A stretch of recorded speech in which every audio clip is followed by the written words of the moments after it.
for America over the next 4 years.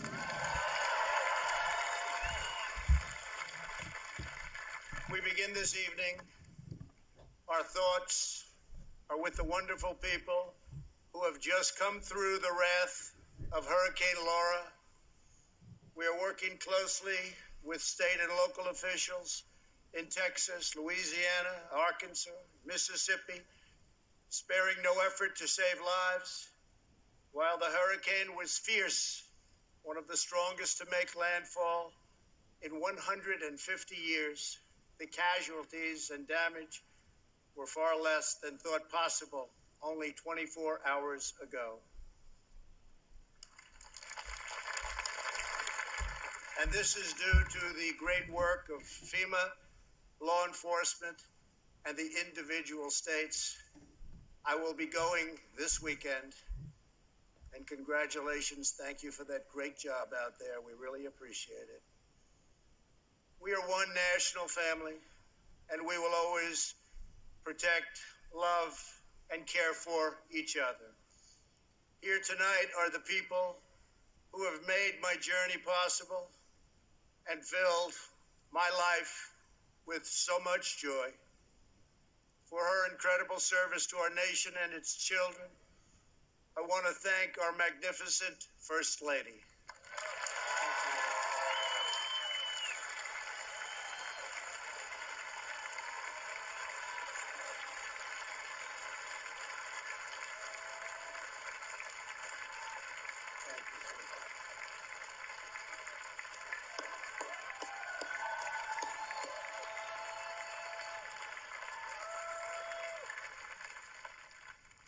I also want to thank my amazing daughter, Ivanka, for that introduction, and to all of my children. Ivanka, please stand up. Thank you. And to all of my children and grandchildren, I love you more than words can express. I know my brother Robert is looking down on us right now from heaven. He was a great brother and was very proud of the job we are all doing. Thank you. We love you, Robert. Let us also take a moment to show our profound appreciation for a man who has always fought by our side and stood up for our values, a man of deep faith and steadfast conviction, our Vice President, Mike Pence.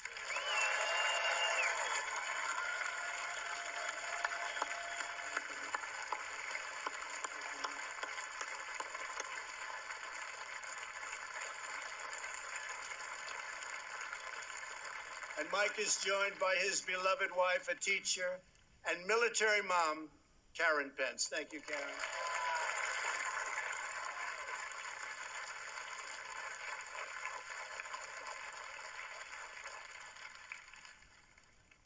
My fellow Americans, tonight, with a heart full of gratitude and boundless optimism, I profoundly accept this nomination for President of the United States.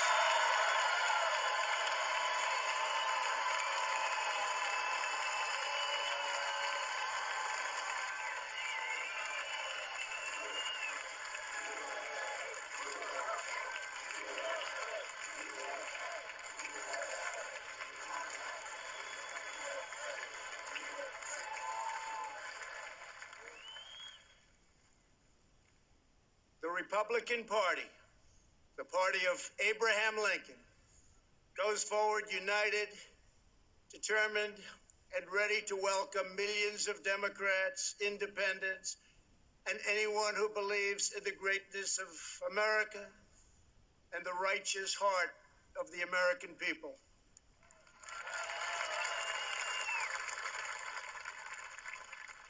In a new term as president, we will again build the greatest economy in history, quickly returning to full employment, soaring incomes, and record prosperity.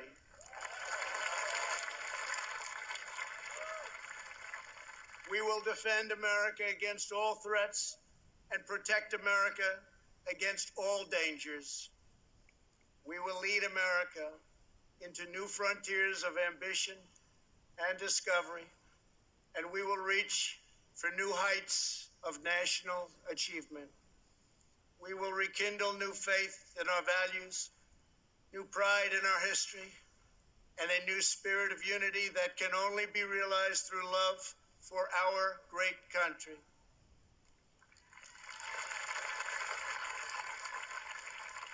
Because we understand that America is not a land cloaked in darkness. America is the torch that enlightens the entire world.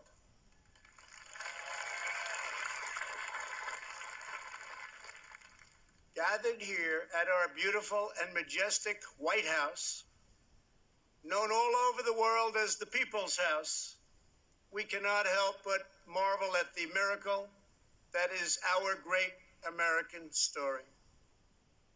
This has been the home of larger-than-life figures like Teddy Roosevelt and Andrew Jackson, who rallied Americans to bold visions of a bigger and brighter future. Within these walls lived tenacious generals like President Grant and Eisenhower, who led our soldiers in the cause of freedom.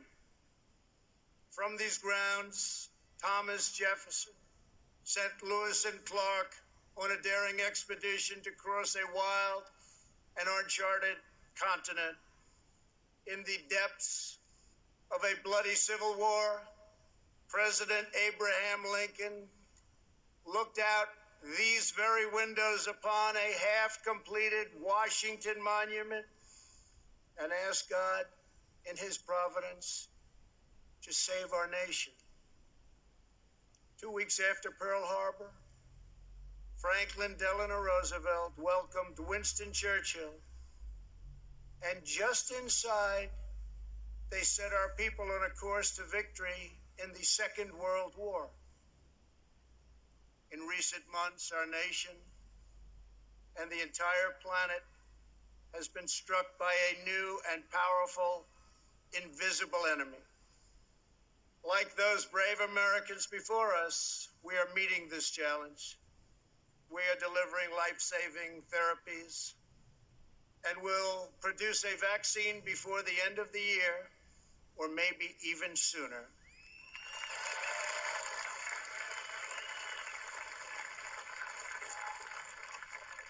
We will defeat the virus, end the pandemic, and emerge stronger than ever before.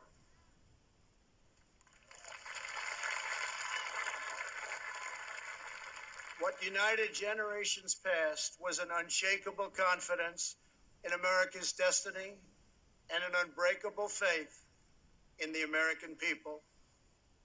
They knew that our country is blessed by God and has a special purpose in this world.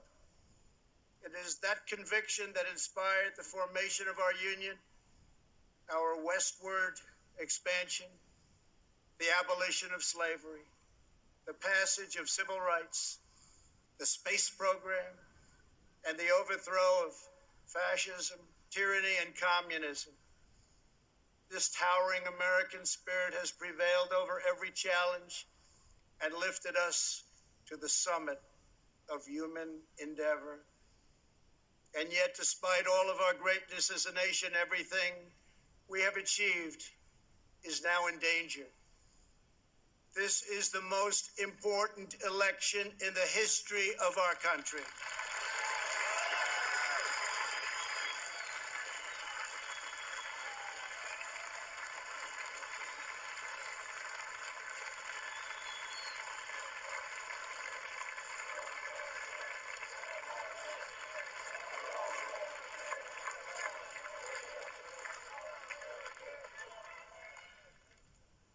Thank you. At no time before have voters faced a clearer choice between two parties, two visions, two philosophies, or two agendas. This election will decide whether we save the American dream or whether we allow a socialist agenda to demolish our cherished destiny.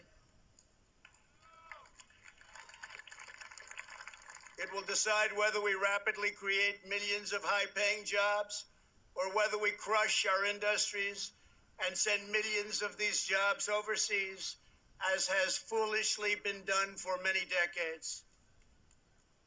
Your vote will decide whether we protect law-abiding Americans or whether we give free rein to violent anarchists and agitators and criminals who threaten our citizens. And this election will decide whether we will defend the American way of life or whether we will allow a radical movement to completely dismantle and destroy it.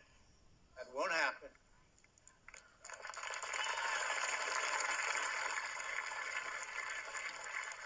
At the Democrat National Convention, Joe Biden and his party repeatedly assailed America as a land of racial, economic, and social injustice. So tonight I ask you a simple question.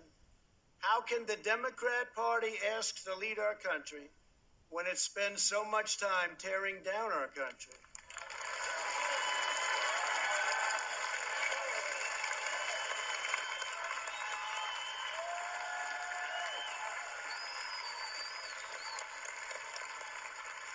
In the left's backward view, they do not see America as the most free, just, and exceptional nation on earth. Instead, they see a wicked nation that must be punished for its sins. Our opponents say that redemption for you can only come from giving power to them. This is a tired anthem spoken by every repressive movement throughout history. But in this country, we don't look to career politicians for salvation. In America, we don't turn to government to restore our souls. We put our faith in Almighty God.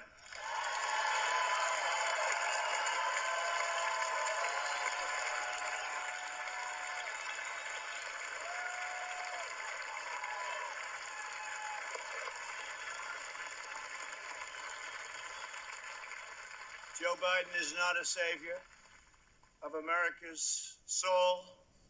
He is the destroyer of America's jobs, and if given the chance, he will be the destroyer of American greatness. For 47 years, Joe Biden took the donations of blue-collar workers, gave them hugs and even kisses.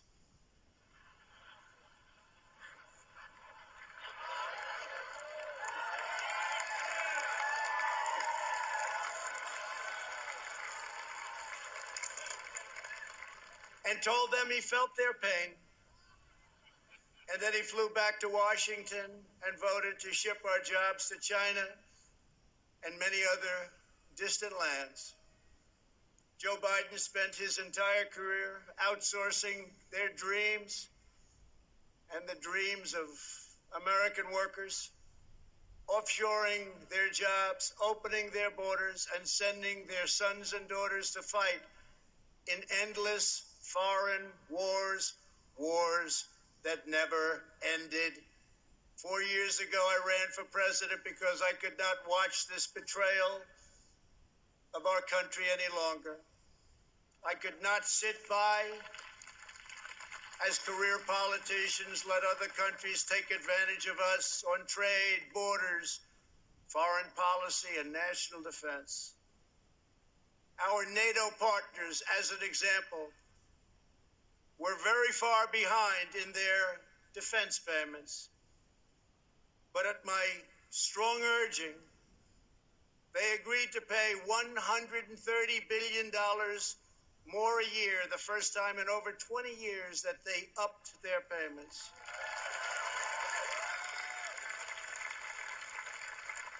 And this $130 billion will ultimately go to $400 billion a year. And Secretary General Stoltenberg, who heads NATO, was amazed after watching for so many years and said that President Trump did what no one else was able to do. Thank you.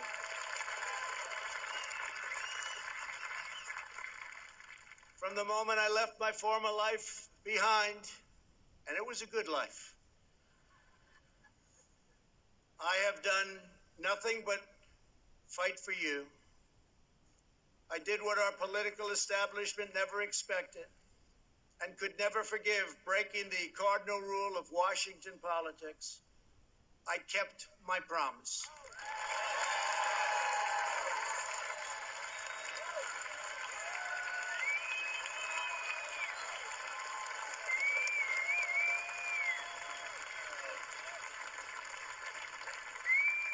Together, we have ended the rule of the failed political class, and they are desperate to get their power back by any means necessary. You've seen that. They are angry at me because instead of putting them first, I very simply said, America first.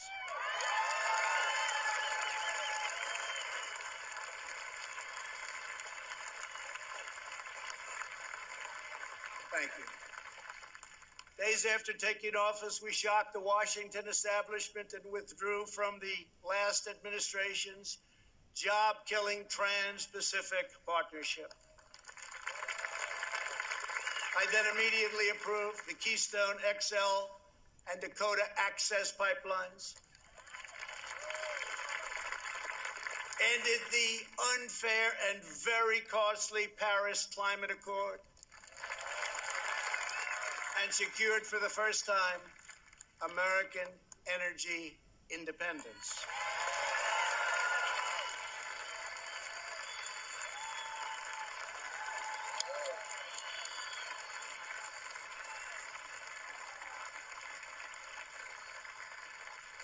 We passed record-setting tax and regulation cuts at a rate nobody had ever seen before. Within 3 short years, we built the strongest economy in the history of the world. Washington insiders asked me not to stand up to China. They pleaded with me to let China continue stealing our jobs, ripping us off, and robbing our country blind. But I kept my word to the American people. We took the toughest, boldest, strongest, and hardest hitting action against China in American history by far.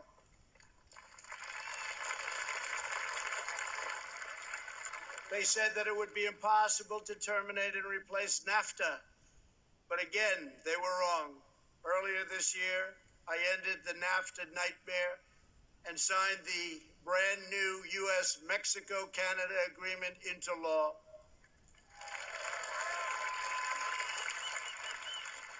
And right now, auto companies and others are building their plants and factories in America, not firing their employees, and not deserting us for other countries. In perhaps no area did the Washington special interests try harder to stop us than on my policy of pro-American immigration. But I refuse to back down, and today America's borders are more secure than ever before.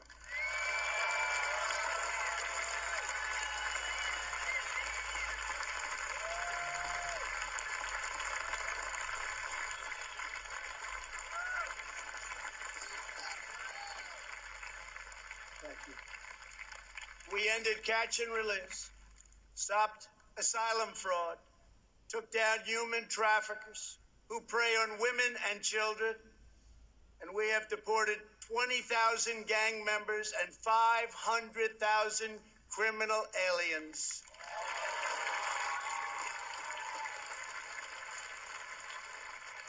We have already built 300 miles of border wall, and we are adding 10 new miles every single week.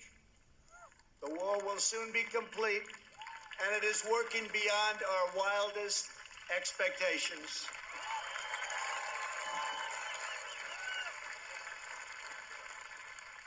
We are joined this evening by members of the Border Patrol Union, representing our country's courageous border agents. Thank you very much for being here. Thank you. Brave, brave people.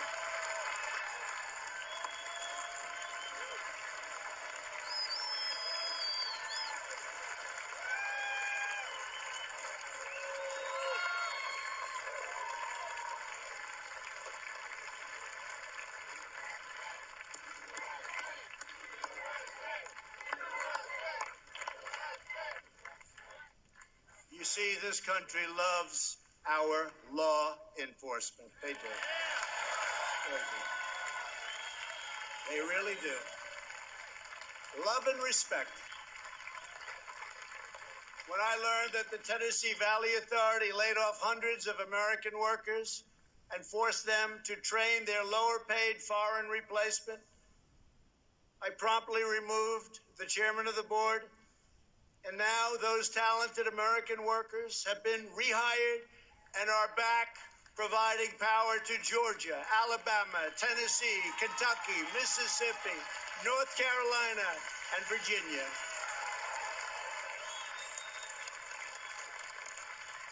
They have their old jobs back, and some are here with us this evening. Please stand. You went through a lot. Please stand. Thank you. Thank you very much. You've been through a lot. Thank you very much. Last month, I took on Big Pharma. You think that's easy? It's not. And signed orders that will massively lower the cost of your prescription drugs and give critically ill patients access to life-saving cures. We passed the decades-long-awaited right to try.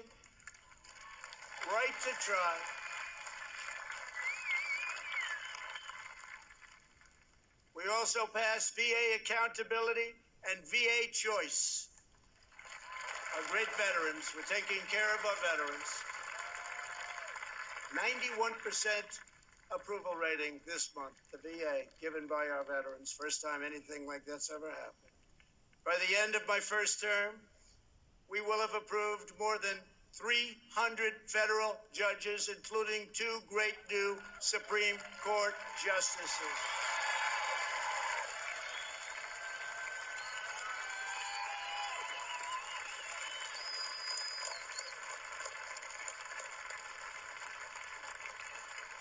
And to bring prosperity to our forgotten inner cities, we worked hard to pass historic criminal justice reform, prison reform, opportunity zones, and long-term funding of historically black colleges and universities.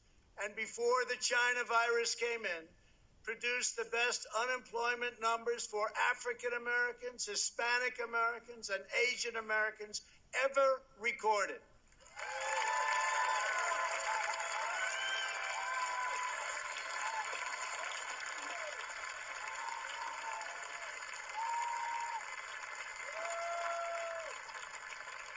And I say very modestly that I have done more for the African American community than any president since Abraham Lincoln, our first Republican president.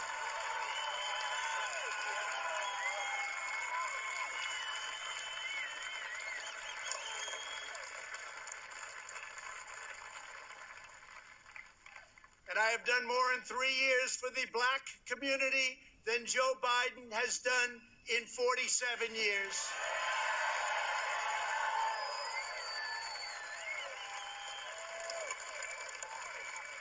And when I'm reelected, the best is yet to come.